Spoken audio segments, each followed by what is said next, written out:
우리를 사랑하시고 복 주시는 하나님께서 오늘 우리에게 주시는 말씀은 출애굽기 12장 1절부터 14절 말씀입니다. 구약성경 98페이지 출애굽기 12장 1절로 14절까지 교독하시겠습니다. 제가 먼저 읽습니다. 여호와께서 애굽 땅에서 모세와 아론에게 일러 말씀하시되 너희는 이스라엘 온 회중에게 말하여 이르라. 이달 열흘에 너희 각자가 어린 양을 취할지니 각 가족대로 그 식구를 위하여 어린 양을 취하되 그 어린 양에 위하여 식구가 너무 적으면 그 집의 이웃과 함께 사람 수를 따라서 하나를 잡고 각 사람이 먹을 수 있는 분량에 따라서 너희 어린 양을 계산할 것이며 너희 어린 양은 흠없고 1년 된 수컷으로 하되 양이나 염소 중에서 취하고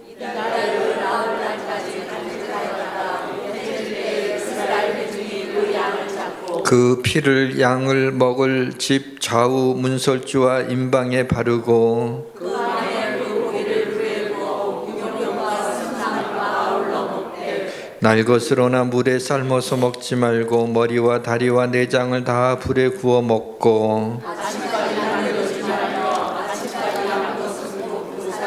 너희는 그것을 이렇게 먹을지니 허리에 띠를 띠고 발에 신을 신고 손에 지팡이를 잡고 급히 먹으라. 이것이 여호와의 유월절이니라. 내가 그 밤에 애굽 땅에 두루 다니며 사람이나 짐승을 막론하고 애굽 땅에 있는 모든 쫓겨난 것을 다 하시고 애굽의 모든 신을 내가 심판하리라. 나는 여호와라. 내가 애굽 땅을 칠 때 그 피가 너희가 사는 집에 있어서 너희를 위하여 표적이 될지라. 내가 피를 볼 때 너희를 넘어가리니 재앙이 너희에게 내려 멸하지 아니하리라.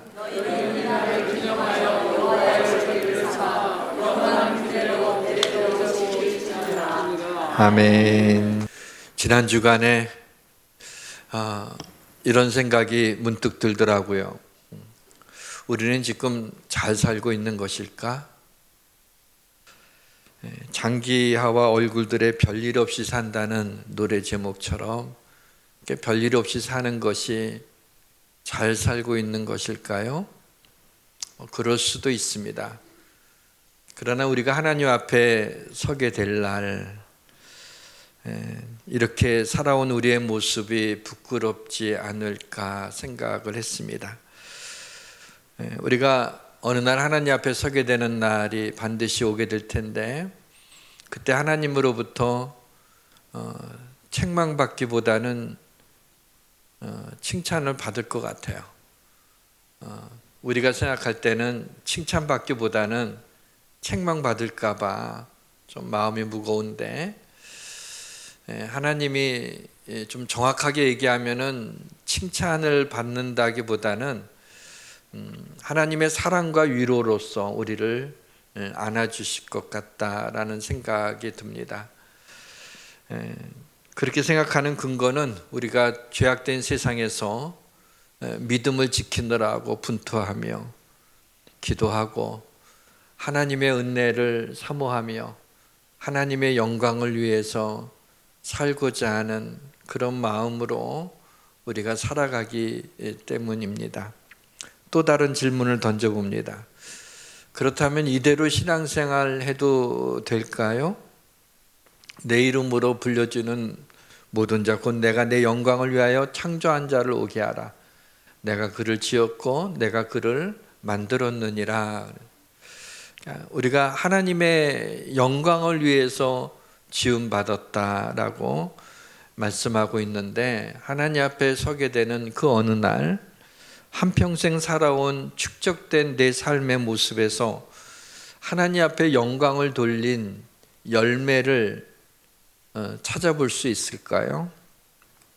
하나님께 영광 돌리는 삶이라고 하는 것이 다소 추상적일 수 있지만 아주 명확하고 뚜렷하게 하나님 앞에 영광 돌리는 것이라면 예배일 것입니다. 하나님을 예배하고 찬양하고 높이고 감사하고 기뻐하고 하는 것, 그것이 영광 돌리는 것이 아닌가 생각을 하면서 매주 성실한 예배를 통해서 우리 하나님 앞에 온전히 영광 돌리는 우리 성도님들 되시기를 주님의 이름으로 축원합니다. 모든 것이 잘 될 것입니다.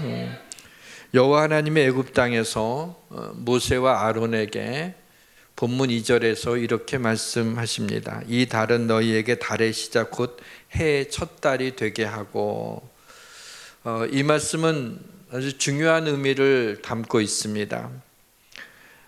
그동안의 애굽, 이집트 시간표에 따라서 살았던 이스라엘 백성들이 이제는 하나님의 시간표에 따라서 살아가라라는 말씀인 것이죠.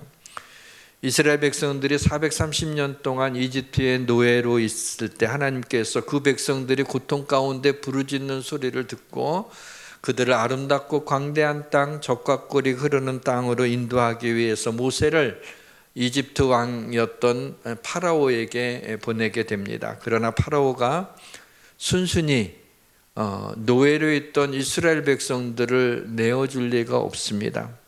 그래서 이집트 그 땅에 재앙이 내리기 시작을 하죠. 10번째 재앙인 바로 장자와 가축의 처음 난 것들의 죽음을 맞이하는 재앙이었던 겁니다. 해의 첫 달 열흘에 흠없는 어린 양을 취해서 4일 동안 기다렸다가 열 나흔 날에 그 양을 잡으라고 합니다. 이 어린 양의 피를 집 좌우 문설주와 임방에다가 바르고 고기는 불에 구워서 맛자라고 부르는 누룩 없는 떡과 쓴 나물을 아울러 먹고 음식은 아침까지 남겨두지 말고 만약에 남은 것이 있으면 불사르라고 말씀하시죠. 특이한 것이 음식을 먹는 방법입니다. 허리에 띠를 띠고 발에 신을 신고 손에 지팡이를 잡고 급히 먹으라고 말씀하고 있어요. 당장이라도 무슨 일이 있으면 떠날 준비를 하라는 거죠. 우리 인생이 나그네라는 겁니다. 나그네는 언제라도 떠날 수 있는 준비를 해야 됩니다. 우리 인생이 가만히 생각해 보게 되면은 나그네인 것 같아요. 보면은 가까이 있던 사람들이 하나둘 사라지게 되는 것을 보게 됩니다. 베드로는 우리 인생을 나그네로 규정을 하죠. 너희가 나그네로 있을 때를 두려움으로 지내라. 본문 12절과 13절 말씀을 우리가 한번 같이 읽었으면 좋겠어요. 함께 읽어봅시다. 내가 그 밤에 애굽 땅에 두루다니며 사람이나 짐승을 막론하고 애굽 땅에 있는 모든 처음 난 것을 다 치고 애굽의 모든 신을 내가 심판하리라. 나는 여호와라. 내가 애굽 땅을 칠 때 그 피가 너희가 사는 집에 있어서 너희를 위하여 표적이 될지라. 내가 피를 볼 때 너희를 넘어가리니 재앙이 너희에게 내려 멸하지 아니하리라. 아멘. 죽음의 사자가 이집트 땅을 이렇게 두루 다닐 때 장자와 짐승의 처음 난 것들이 죽지만은 피가 문설주와 임방에 발라진 집은 패스오버를 하겠다, 유월하겠다, 그냥 넘어가겠다라고 하는 것입니다. 여러분, 문설주는 우리 대문이 있으면 대문을 지탱하고는 양쪽에 큰 기둥과 같은 것이 문설주라고 하고요. 임방이라고 하는 것은 그 두 문설주, 두 기둥 사이에 가로로 이렇게 걸려져 있는 것을 임방이라고 합니다. 그리고 문지방이 있죠. 이렇게 대문을 넘어갈 때 밑에 있는 나무를 문지방이라고 합니다. 근데 문설주 좌우에 양의 피가 발라져 있고 임방에도 발라져 있어요. 그리고 문지방에는요, 거기서 어린 양을 잡는 겁니다. 그러니까 거기서 어린 양을 잡으면 문지방에도 피가 흥건하게 있게 되겠죠. 바로 이 유월절은 유대인들에게 있어서 가장 큰 명절입니다. 지금도 유대인들은 유월절이 되게 되면은 유월절 날 저녁에 만찬을 하는데 가장 나이가 많은 그 어른이 온 가족을 모아놓고 하나님께서 우리의 조상 이스라엘 백성들을 430년 동안 애굽에서 종살이를 하다가 하나님이 구원해 주신, 광야길 가운데서 하나님이 돌봐주신, 그리고 지금 이 가나안, 이 팔레스타인, 지금 이 땅으로 하나님이 우리를 인도해 주셨단다라고 하는 것을 이야기를 해주는 전통이 있고 지금도 그렇게 철저히 지키고 있습니다. 다음 주일이 종료주일입니다. 그리고 고난주간이 시작되는 날이죠. 고난주간이 시작되기 전에 6월절 어린 양의 의미를 생각해 보려고 합니다. 우리 성령님의 은혜와 역사하심이 우리 가운데 임하시기를 주님의 이름으로 축원합니다. 6월절에 바쳐진 그 어린 양이 누구를 상징하고 있는지 모르는 그리스도인들은 아마 별로 없을 것입니다. 공생애를 시작하기 전에 예수님이 세례 요한에게 세례를 받으시려고 요단강가로 나아가게 될 때 세례 요한이 예수님이 자기에게 세례 받으러 나오심을 보면서 보라, 세상 죄를 지고 가는 하나님의 어린 양이로다 하고 외치는 장면을 볼 수가 있습니다. 성도 여러분, 예수님이 바로 이 십자가에 달려 죽으신 날이 6월절이었다는 것을 여러분 기억하십니까? 바로 6월절 어린 양은 예수 그리스도입니다. 이스라엘 백성들이 죄를 지을 때마다 자신의 죄를 어린 양이 대신 담당하게 하고 어린 양을 피 흘려 죽게 함으로 인해서 자신의 죄를 용서받았습니다. 그래서 그 어린 양을 희생양이라고 하는 것이죠. 출애굽기 12장 37절에 보면 이스라엘 자손이 라암셋을 떠나서 숫곳에 이르니 육아 외에 보행하는 장정이 60만 가량이라 그랬어요.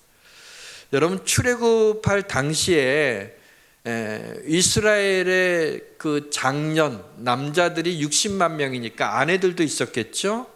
또 자녀들도 있었겠죠. 그 다음에 수많은 잡족들이 같이 따라왔습니다. 그러면은 좋기 200만 명이 넘는 그 민족이 대이동을 하게 되는 아주 참 엄청난 일이 일어나게 된 것입니다.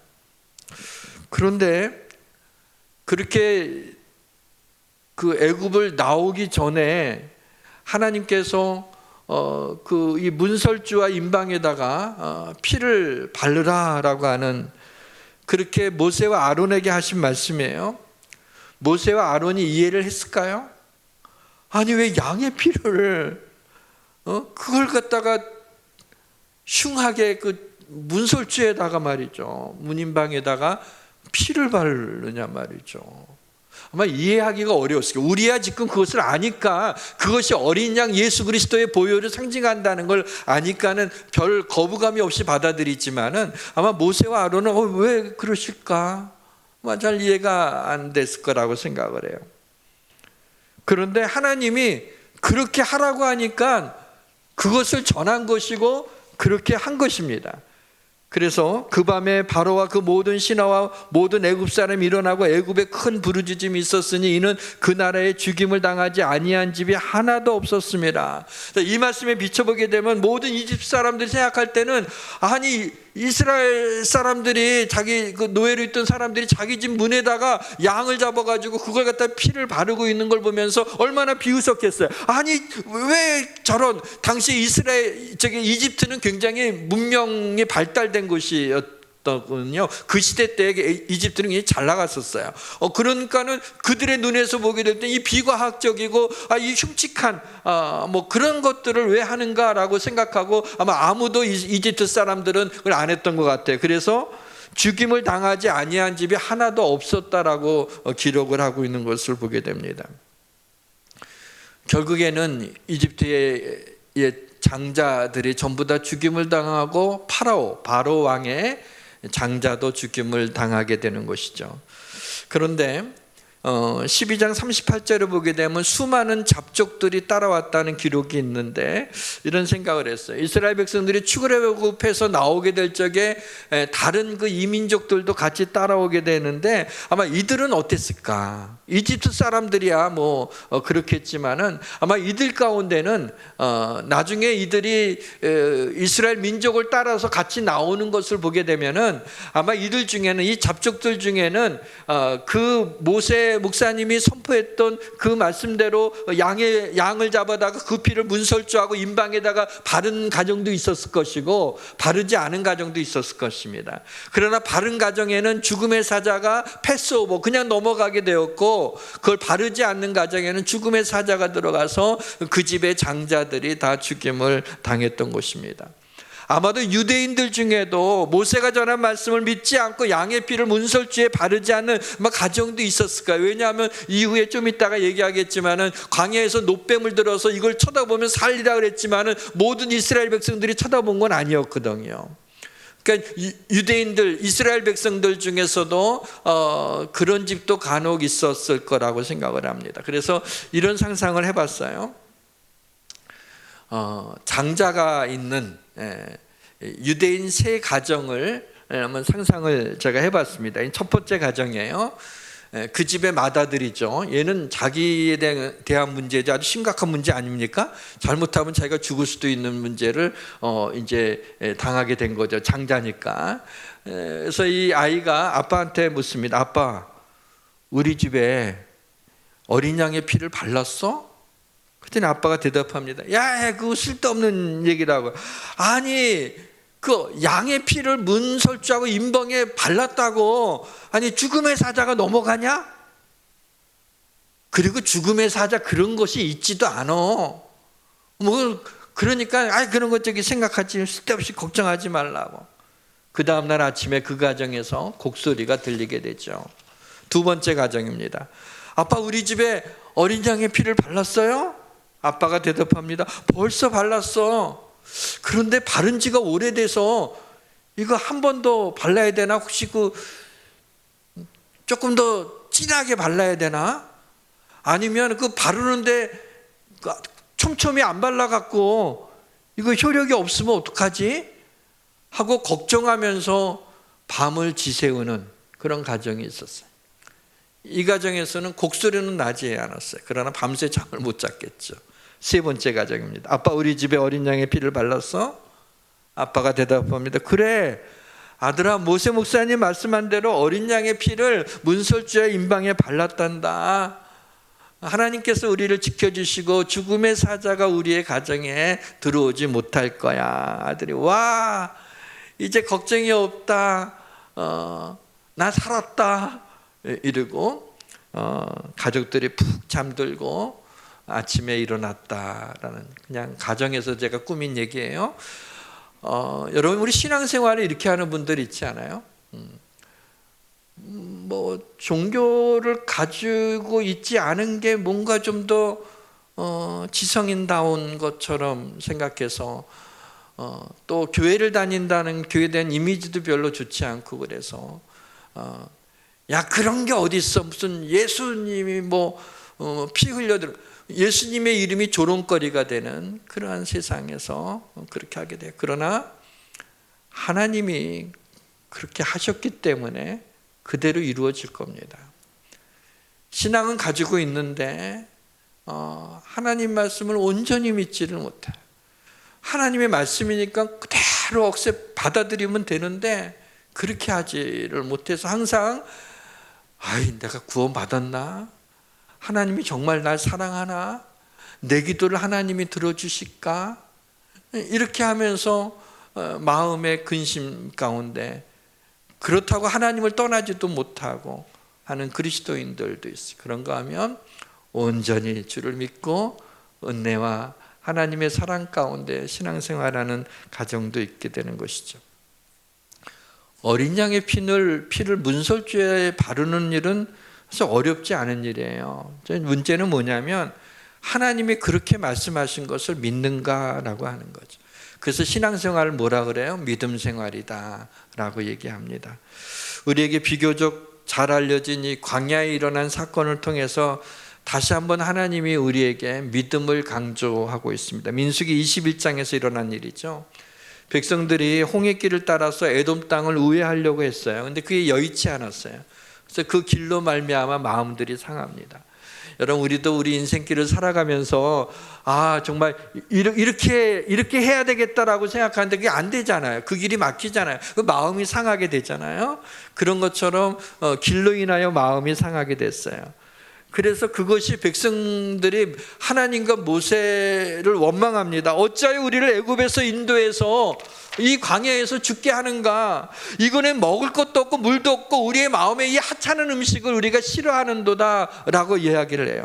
아니, 하나님이 모세를 통해서 이스라엘 백성들을 광야에서 죽게 하려고 인도했냔 말이죠.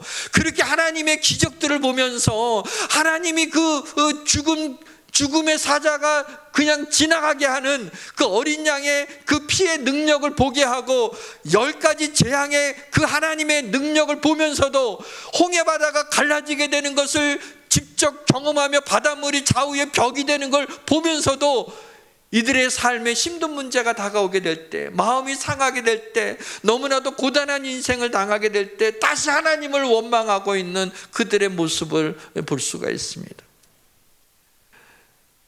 애굽에서 인도한 것이, 이집트에서 인도한 것이 광야에서 죽게 하려는 것이 아니잖아요.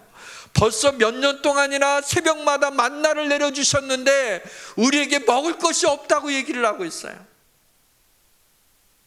물이 없을 때 반석을 쳐서 안반수가 강같이 흐르게 하여 주셔서 모든 백성이 물을 마시게 하셨다고 기록하고 있는데 마실 물이 없다고 얘기하고 있어요. 처음에는 꿀송이 같이 달다고 너무나도 하나님 맛있다고 좋은 영양소가 있다고 만나를 좋아하더니 이제는 하찮은 음식이라고 이야기를 하고 있지 않습니까? 근데 제가 식은땀이 탁 난 것은 뭐냐면, 하나님께서 어떻게 보게 되면 이 철없는 이스라엘 백성들을 좀 그냥 투정이라고 생각하고 조금 따끔하게 좀 그냥 혼내주는 선에서 하면 되는데, 하나님이 불뱀을 보내주셔서 그걸 물게 해서 죽는 자들이 많아지게 했다는 거예요. 조금 식은땀이 쫙 나는 거예요. 오, 무섭다, 이런 생각이 들었어요. 다른 부분은 하나님이 전부 다 용서하시고 안아주시고 품어주시는데, 믿음에 대한 부분만큼은 하나님이 굉장히 예리하게 보고 계시는 거예요. 하나님의 은혜에 대해서 감사치 못하고 원망하면서 하나님이 말씀한 것을 믿지 못했던 것들. 지금은 은혜의 시대라서 하나님이 그렇게 하시지 않습니다. 그러나 우리의 입술로라도 범죄하지 말고 하나님의 은혜에 대한 감사를 우리는 잊지 말아야 됩니다. 백성들 중에 죽는 자들이 많아지니까 백성들이 모세에게 우리가 여호와 당신을 향하여 원망했으므로 우리가 범죄했으니 여호와께 기도해서 이 뱀들을 우리에게서 떠나가게 하옵소서. 이제 큰일 났거든요. 다 죽어가니까 당신 하나님 앞에 기도해서 이 불뱀들이 좀 떠나가게 해달라고 한 거예요. 모세가 백성들을 위해서 하나님 앞에 기도합니다. 근데 하나님의 응답이 뭐냐면, 불뱀들을 떠나가게 한 것이 아니라 모세에게 놋으로 뱀을 만들어서 장대 위에 높이 달아갖고 그 지금 불뱀에 물린 자마다 그것을 쳐다보면 살리라, 그렇게 말씀하신 거예요. 그래서 모세가 그 말씀대로 놋뱀을 만들어 장대 위에 높이 달아서 이것을 보면 다 살게 된다라고 전하게 되죠. 그것을 보는 자마다 살아났다고 말씀하고 있어요. 뱀에게 물린 자가 놋뱀을 쳐다본 즉 모두 살더라 라고 기록이 되어 있습니다. 그 놋뱀에 신령한 효용이 있는 것이 아니에요. 하나님의 말씀을 믿었기 때문에 그 하나님의 말씀대로 살아나게 하신 것입니다. 불뱀을 보내시는 이도 하나님이시요 치료하시는 이도 하나님이신 것이죠. 예수 그리스도가 그분의 십자가에서 그 흘리신 피 자체가 능력이 있는 게 아니라 그 피로 말미암아 우리의 죄를 사해 주시겠다고 하나님의 말씀에 능력이 있기 때문에 우리가 그 말씀을 믿고 그리스도의 보혈을 의지하여 우리의 죄를 고백하게 되면 어떠한 죄도 다 사함을 받고 하나님의 자녀가 되는 것이죠. 바로 이 장대 사건은 십자가를 의미하고 있는 겁니다. 복음은 피의 메시지입니다. 복음의 중심에는 죽임을 당한 하나님의 어린 양의 피가 있습니다.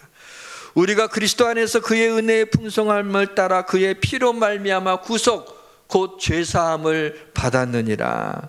유월절 어린 양의 피에 대한 이야기는 십자가에서 흘리신 예수 그리스도의 보혈의 모형이며 그림자입니다.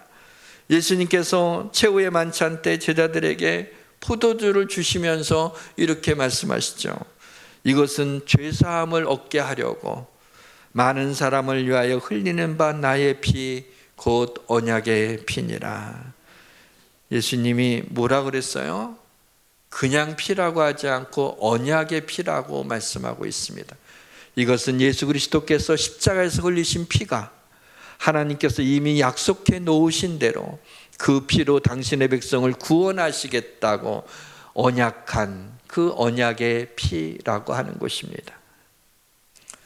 여성 최초로 노벨 문학상을 받은 스웨덴의 라겔레프가 진홍가슴새라고 하는 동화를 만들었습니다. 동화의 얘기예요. 하나님께서 천지만물을 만드시고 깊이 생각하신 후에 잿빛 털을 가진 조그만 새 한 마리를 만들었어요.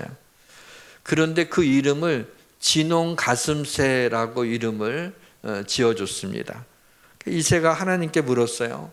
저는 온통 잿빛 털을 가지고 있는데 어찌하여 진홍가슴새라고 이름을 붙여 주셨습니까? 라고 묻죠.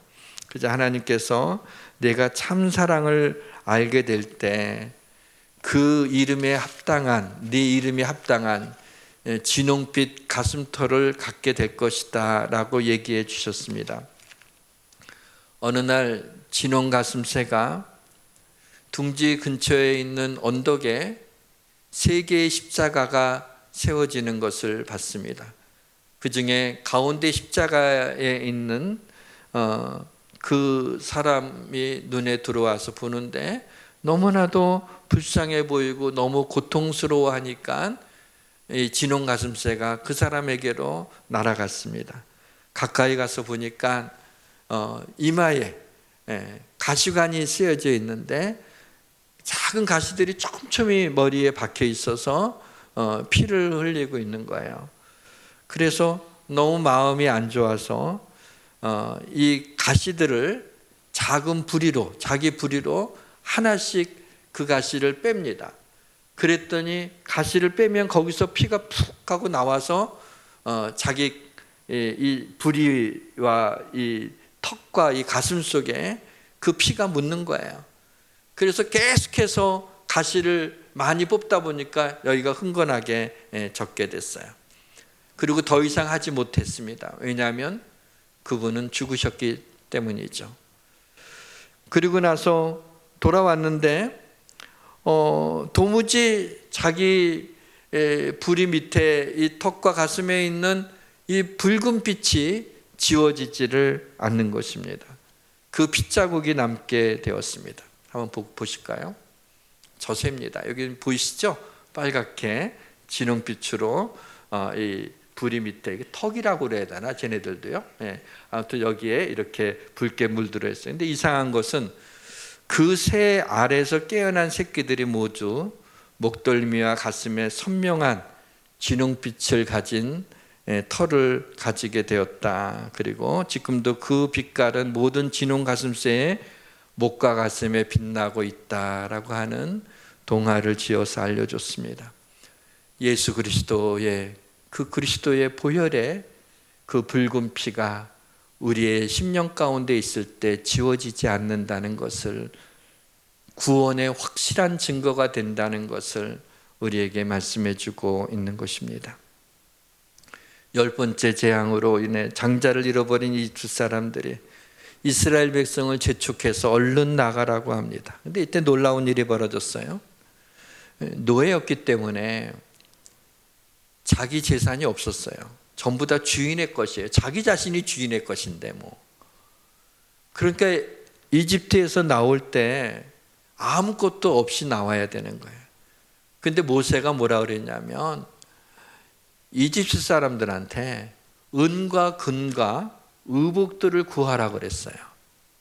줄 리가 없는데 그걸 달라고 한 거예요. 말대로 그대로 한 거예요. 그동안 일했으니까, 노예로 일했으니까 은과 금과 의복을 달라. 놀랍게도 그 이집트 사람들이 장자가 죽었으니까 그냥 니들 보기 싫은 거예요. 빨리 가라고. 그래서 달라는 대로 다 주는 거야. 빨리 떠나라고. 꼴도 보기 싫다고. 그러면서 그것을 받아가지고 나온 거죠. 성경에 이렇게 기록돼서 하나님께서 이스라엘 백성에게 은혜를 입게 하였더라. 그게 하나님의 은혜라는 거죠. 뿐만 아닙니다. 시편 105편 37절에 보면 마침내 그들을 인도하여 은금을 가지고 나오게 하시니 그의 지파 중에 비틀거리는 자가 하나도 없었더라 그랬어요. 여러분, 비틀거리는 자가 은금만 가지고 나온 게 아니라 비틀거리는 자가 하나도 없었다는. 비틀거린다는 게 뭘까요? 아픈 자들을 가리키는 거예요. 아픈 자들이 있었지만 하나님이 다 치유해 주신 거예요. 왜냐하면 이스라엘 백성들이 이집트를 떠나서 가나안 땅에 가기 위해서는요, 광야를 지나가야 되는데 거기에는 아픈 사람은 그 광야를 갈 수가 없어요. 광야 생활하는 가운데 만약에 가족 중에 한 사람이라도 만약에 정말 걷지를 못할 정도의 사람이 있다면 날마다 걸어야 되는데, 야, 나는 더 이상 못 걷겠으니 너희들끼리 그냥 가라 이럴 거 아니에요. 그거 어떻게 갈 수가 있겠어요? 어떻게 행진을 할 수가 있겠어요? 근데 하나님이 출발하기 전에 비틀거리는 자가 없게끔 하나님께서 온전히 치료해 주시고 광야 생활하는 동안에 세상에 40년 동안에 위장병 앓았다 뭐 이런 얘기들이 하나도 없는 거예요. 하나님이 그 길을 온전하게 인도해 주시는 것을 볼 수가 있습니다. 하나님께서 물질뿐만 아니라 아픈 사람들도 다 고쳐주는 은혜가 있었던 거죠. 사랑하는 성도 여러분, 하나님이 우리의 영혼만 구원해 주시는 게 아니라 건강과 물질 등 우리의 삶의 모든 필요도 공급해 주시는 하나님이심을 믿으시기를 주님의 이름으로 축원합니다. 죄는 단순한 악한 생각이나 행동이 아닙니다. 우리 인간은 죄가 우리 인간의 실존 그 자체예요. 우리는 본질상 우리는 진노의 자녀, 죄인이었습니다. 이 죄라고 하는 건 사람의 앵글로 보아서는 안 되고요, 하나님의 앵글로 봐야 돼요. 하나님께서 죄라고 하시면 그것이 죄가 되는 거죠. 하나님은 죄를 참아보지 못하시는 거룩한 분이세요. 그래서 죄를 절대로 간과하지 않습니다. 그냥 지나치지 않습니다. 죄를 용서받기 위해서는 반드시 죄값을 치러야 되는데, 근데 죄의 싹은 사망이에요. 죽음이에요. 그것도 영원한 죽음입니다. 그런데 하나님은 당신의 형상대로 지은 인간을 사랑하시기 때문에 공의로우신 하나님은 우리의 죄값을 치러야 되는 거예요. 우리가 죄값을 치러야 되는 그 공의로우신 하나님이에요. 그러나 자비로우신 하나님이에요. 우리를 사랑하시는 하나님이에요. 그래서 공의로우신 하나님과 자비로우신 하나님의 이것이 충돌함으로 일어나는 그 딜레마를 하나님이 당신의 아들을 십자가에 달려 죽게 함으로 공의로우신 하나님, 죄에 대한 것을 용서해 주시고 우리에게 대한 사랑을 표현해 주시는 것으로 해결해 주셨던 것이죠. 육체의 생명은 피에 있습니다. 내가 이 피를 너희에게 주어 제단에 뿌려 너희의 생명을 위하여 속죄하게 하였나니 생명이 피에 있으므로 피가 죄를 속하느니라. 그래서 시브리 기자는 뭐라고 얘기를 해요? 피 흘림이 없은즉 사함이 없느니라. 예수 그리스도가 왜 피를 흘려야 됐나요? 바로 그 피에는 생명이 있기 때문입니다. 그래서 피 흘림이 없이는 사함이 없어요. 피를 흘린다, 다 흘린다는 건 죽는다는 걸 의미하는 거예요. 주님이 우리를 위하여 죽으셨다는 거, 생명을 내어 주셨다는 이야기인 것입니다. 하나님이 그렇게 하신 것입니다. 하나님이 그렇게 하신 것을 변개할 사람이 없습니다. 그리스도의 보배로운 피 외에는 죄사함의 은총도 구원의 은혜도 없습니다.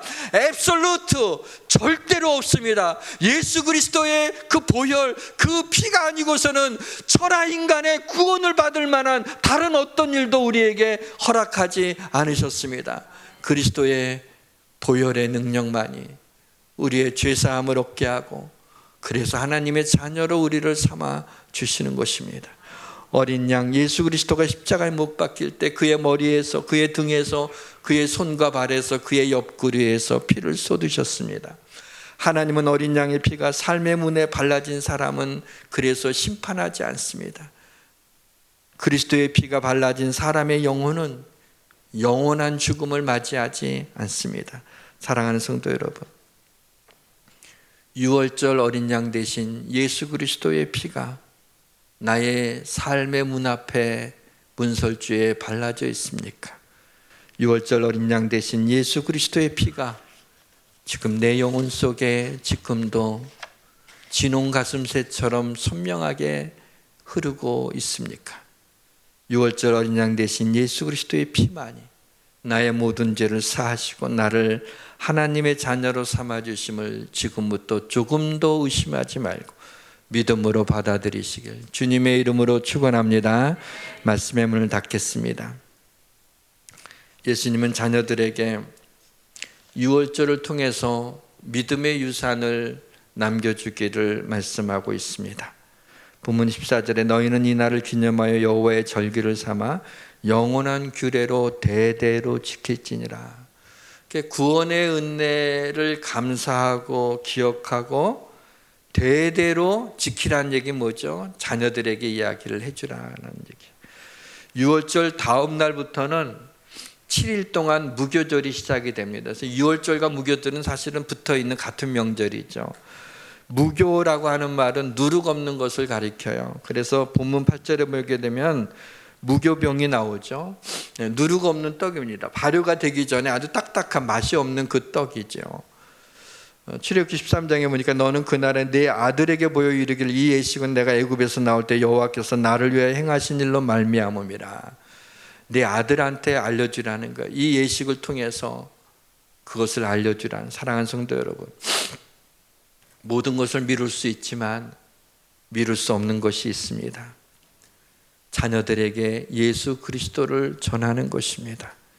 자녀들이 세상의 가치관으로 물들기 전에 이 놀랍고 중요하고 기쁜 소식을 전해주시길 바랍니다. 예수 그리스도를 말씀해 주시기를 주님의 이름으로 축원합니다. 찬양합시다. 유월절 어린 양의 피.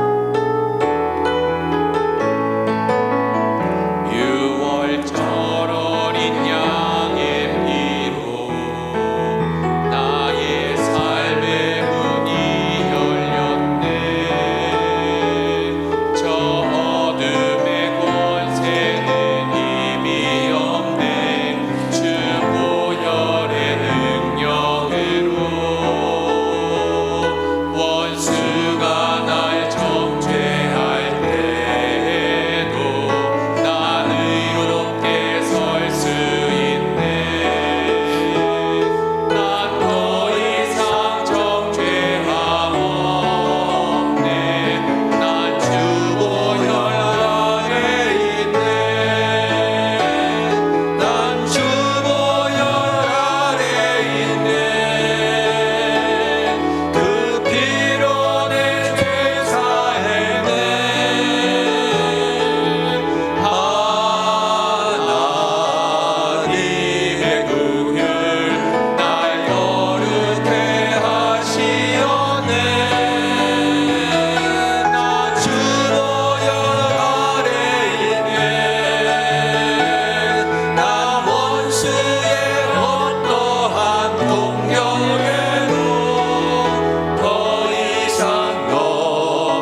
하나님 아버지, 이 시간 주의 보혈로 우리를 덮어 주시옵소서. 예수님의 이름으로 기도합니다. 아멘.